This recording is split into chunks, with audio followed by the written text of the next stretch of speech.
శ్రీమాత్రే నమః. లలితా సహస్రనామాలు అర్థ వివరణలో భాగంగా మరి 14వ నామం కురువింద మణిశ్రేణి కనత్ కోటీర మండిత. ఇది 14వ నామం. మరి దీన్ని మనం నామ కింద చెప్పినట్లయితే కురువింద మణి శ్రేణి కనత్ కోటీర మండితాయై నమః అనే నామం కింద మనం జపం చేసుకోవచ్చు. ఇక్కడ కోటీరం అండి. కోటీరం అంటే ఏంటంటే కిరీటం. అమ్మవారి యొక్క కిరీటాన్ని ఈ నామంలో మరి వాళ్ళు వర్ణించడం. హయగ్రీవుడు వాళ్ళు మహర్షులు మహానుభావుడు. హయగ్రీవుడు అంటే ఎవరండి? సాక్షాత్తు విష్ణు అవతారం. హయగ్రీవ అగస్త్య సంవాదంలో ఏర్పడినవే ఈ లలితా సహస్రనామాలు. అందువల్ల మరి వాళ్ళు అలా మరి సాక్షాత్తు భగవత్ ప్రేరితమై చెప్పబడ్డా కాబట్టి దీన్ని మనం విశ్వాసం ఉంచాలి. అది ఉందా అండి, ఆ కిరీటం అలా ఉందా అండి, ఆవిడ జుట్టు సహజ సుగంధం ఉందా అండి, ఇట్లా మనం నత్కిరులుగా ప్రశ్నలు వేస్తే మనం కూడా అనారోగ్యాల పాలవుతామండి. అందుకని అట్లా ఇవి అసలు వినేవాళ్ళు విశ్వాసం గల వాళ్ళే లలితా సహస్రనామాలు చదువుతారు. చదివేటప్పుడు దాని అర్థాన్ని కూడా విశ్వాసంతోనే మనం మనసులోకి ఎక్కించుకోవాలి. ఇక్కడ అమ్మవారిని ఏమని వర్ణిస్తున్నాడు? కనత్. కనత్ అంటే ఏంటి? ప్రకాశిస్తున్నది. ఏమిటి? కోటీరము, కిరీటము, దాని చేత మండిత అలంకరించబడినది అమ్మవారు. ఎటువంటి కిరీటం అంటే దానికి వర్ణన చేస్తున్నాడు ఆయన. కురువిందమణి శ్రేణి. కురువిందం అనే దానికి పద్మరాగమణులు. పద్మరాగం ఇది కూడా మళ్ళీ ఎరుపే. అమ్మవారికి అంతా ఎరుపేనండి. పద్మరాగమణులు కూడా ఎరుపే. సూర్యుడు ఎరుపు, మరి అన్నీ ఎరుపే ఇవన్నీ. అందుకని ఆ కెంపులు అంటారు వాటిని. ఇటువంటి ఈ పద్మరాగపు మణుల యొక్క శ్రేణి అంటే వరుసలండి. ఆ కిరీటం అంతా పద్మరాగపు మణులతో ప్రకాశిస్తున్నాయి. అంతా ఎర్రగా ఎరుపు కాంతితో. అటువంటి పద్మరాగమణుల యొక్క వరుసలతో కూడినటువంటి ప్రకాశించేటువంటి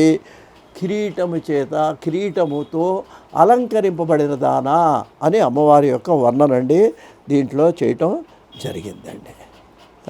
అయితే ఇక్కడ ఏమిటనమాట, ఇందాక జుట్టు గురించి చెప్పాడు. చెంపకాశోక పున్నాగ సౌగంధిక లసత్ కచ అంటే జుట్టు. కిరీటంలోంచి జుట్టు కనిపిస్తుంది కదండి. ఆ జుట్టు సహజ సౌగంధం. ఇక్కడ కిరీటము పద్మరాగమణులతో కూడి ప్రకాశిస్తూ ఉన్నది. దీన్నే దృష్టిలో పెట్టుకోనండి శంకరాచార్యుల వారు తన సౌందర్యలహరిలో కూడా మరి ఒక శ్లోకం రాయటం జరిగిందండి. గతైర్ మాణిక్యత్వం గగనమణి భీ సాంద్రఘటితం కిరీటం తే హయమం హిమగిరిసుతే కీర్తయతి అంటారు శంకరాచార్య సౌందర్యలహరిలోనండి. ఇటు సౌందర్యలహరి శ్లోకాలకి ఇటేమో లలితానామ సహస్రనామాలు కూడా అక్కడక్కడ మనకు పోలికలు కనిపిస్తుంటాయండి. ఈయన పద్మరాగమణులతో కూడిన కిరీటంని ఇక్కడ చెప్పాడు. ఇక్కడ ఆయన ఏమంటున్నాడు? దానికంటే ఇంకా పైకి వెళ్ళి గగనమణులుంటాడు. సూర్యుడే. ద్వాదశాదిత్యులు ఉన్నారు.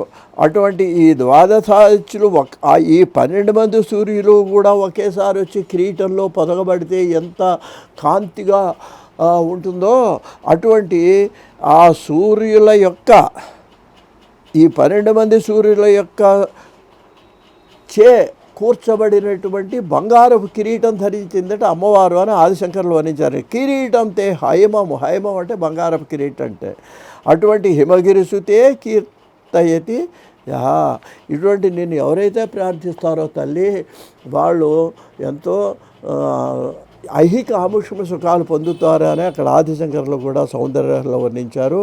ఇక్కడ మనకి ఈ 14వ నామంలో కూడా అమ్మవారి యొక్క సౌందర్యాన్ని వర్ణించడం జరిగిందండి. ఏమని వర్ణించండి? ఇంకోటండి, పద్మరాగమణులు అనేటువంటివి ఎందుకు చెప్పారు అంటే ఇక్కడ కూడా ఏమిటి అన్నట్లయితే వీటికి ఇది కూడా ఒక ఆకర్షణ, స్త్రీ పురుష ఆకర్షణ. దానివల్ల మాయా ప్రపంచం జరగాలండి. కాబట్టి దీనికి ఆ అమ్మవారి యొక్క కాంతి వల్ల కలిగేటువంటి దాంతో రాజసం, ఎరుపు రాజసం, దానివల్ల సృష్టి జరగాలి. కాబట్టి అటువంటి ఆ అందమైనటువంటి పద్మరాగపు మణులతో కూడినటువంటి కిరీటము ధరించినటువంటి ఆ లలితాదేవికి నమస్కరిస్తూ స్వస్తి.